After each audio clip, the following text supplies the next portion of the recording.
I'm not an expert in the field of psychology, but I've done enough.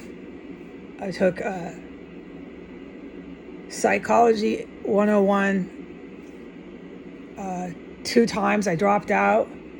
Remember, I've been going to college since I was 22. I'd take classes and drop out. I'm not proud of it, but I would take a lot of them. All the way through up till midterms, and then I would drop out so it wouldn't affect my GPA and it wouldn't affect my funding, because I wasn't ready. I had to take the math. I had to sober up. I had to take the English. There was prerequisites when you're getting your junior college. There's a reason for it. So I surfed the wave of college. It was great. That's where I found my reprieve from society. I just kept enrolling into college courses. It was this misfit of society. You can see why I was, though, when you look at what happened to our population in America, dude. I'm the same generation. We're all still here. But how I was responding to that when I was in my 20s was by the actions I took. And some of them I have told the world. The world basically knows my life story. Some of it wasn't the best. Going to happy hour, getting an alcohol issue. That was not a good way to respond to the really sick people that were in my country that are still all over the fucking place. Okay, so this is what I'm trying to talk about. This is micro and macro sociology type perspective of how people respond to the society they live in. That is one way I reacted to it. I just kept going to colleges. I didn't ever have a lot of money, but I was never in extreme poverty either. I had jobs. What's happening now is political persecution. I'm aware of that. You can't get anything, you're denied everything and told you're not qualified. You start to catch on. I did take the math. I got all the way to statistical math. I took all the English prerequisites. I'm all the way to college level 103. I could be a literary. I can't talk very well. We got the sound machine going. Could be a literary. It's not how you say it. I know that. I'm trapped in the fucking room with the sound machine blasting, okay? Literature major. You have to take up to get a degree at all in anything. A bachelor's degree you need to take up to. You have no choice in it.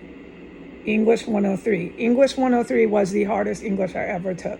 It prepares you for your citations and so on and so forth for getting a master's degree. It's basically what that one actually is preparing you for.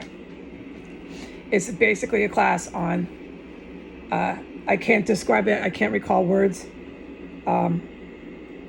It's a class on how to write certain type of essays, research essays, and it's for citations. It prepares you for master's level courses. It was the hardest class I took. I got a good grade. But I was glad it was over when it was done. I was so glad, because it was a challenge. I didn't want it to go on forever and ever. Okay. So then, I was able to take all my other courses, psychology. I could take them and not have to drop out because I was prepared, okay? You can go ahead and take a Psych 101 class, but you're not going to do that well until you have more English. I had at that point, when I was enrolling in the Psych 101s, I had English 101 that I had on my transcripts. I had that. I did not have 102. I did not have 103. I would not suggest, if you want to do well in Psychology 101 and you have a GED, you did not graduate high school, I would not suggest that you take Psychology 101 without having taken on your transcripts English 102. These classes are there for a reason. It's your general curriculum nationwide, okay? It's not like one college thinks of this and none of the rest. It's prerequisites nationwide, no matter what college you're in. There's a reason for it. Okay, so 31, I took psychology, and some other age, like age 26, I took psychology. I didn't do well either time. I have no experience or really formal any background in psychology, okay? But I have picked up enough. It's a hobby of mine. I like to listen and learn to self-help stuff. I'm really into that. So this is my take on the pimp who left a disgusting message in a house where they killed women. Okay? A lot of the people I am a key witness to legally. Witnessing is witnessing, but I can't talk about what I've witnessed. A lot of the people on S Street are whacked out on heavy drugs. A lot of them that I'm a key witness to were in the sex industry. It was one of the ways they made money. Okay, so they were in the terrorist compound, inside 509, or in the terrorist compound, direct key witness to them. And you know, one of the ways they make money is through the sex industry, okay? I'm witness to this. I can't talk about what I witnessed. And you know that they're fucking high as fuck. And I can't talk about how I know that because I'm a witness to it. The drugs, narcotics are heavy on S Street, big time. Ever since the day I walked into this house. I can't say one fucking word about what I witnessed, okay? All right. These same people are still stalking my account. Okay, and they're leaving their disgusting messages, which I have been able to put up. It's all the time you'll see these really creepy sex messages. All right. One way, this is my take, I'm not an expert in psychology. One way that you make a dangerous sexual pimp is you sexually abuse that person as a child. Okay, so you have a little boy or a little girl and she goes through violent sexual abuse. It's never treated.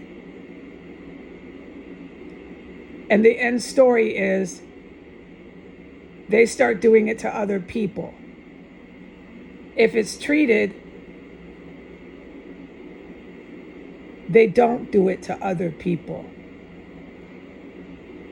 Okay, so you can confront and treat the sexual abuse survivor.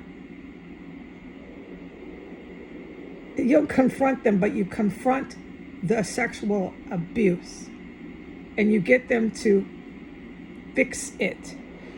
My ear is plugged and the sound machine is on. Please remember why I talk the way I talk.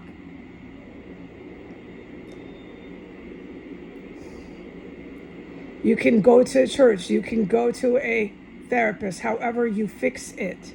You fix it. They have confronted it. They say, yeah, I'm a survivor now of this really violent act that was taken onto me as a kid, a little person.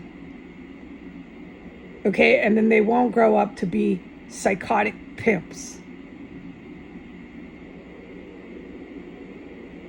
Or they carry out the sexual violence and they carry it out on women and they carry it out on kids when they grow up. It's one of the two. I have these type of people who were, without any question, sexually abused as children, which caused them to have serious drug habits as adults and live their life in habitual crime, that stalk my account and they see pussies and they think of cats as pussies. Everything's pussy. They're really sick. You can also make a person this sick by giving them too much drugs. And you'll read about it in the United States, how they're on airplanes and they're literally fondling their private parts. So it's gotten out of control with the hard narcotic drug abuse. Or they're at home and they're on their computer and they're really wasted on hard narcotics. And everything's a pussy, everything's a penis. That person needs fucking help. Okay, and don't forget, these cops in this town who stare me down want to say I'm fucking mentally ill. Don't forget what kind of fucking city I'm in. I gotta go. Goodbye.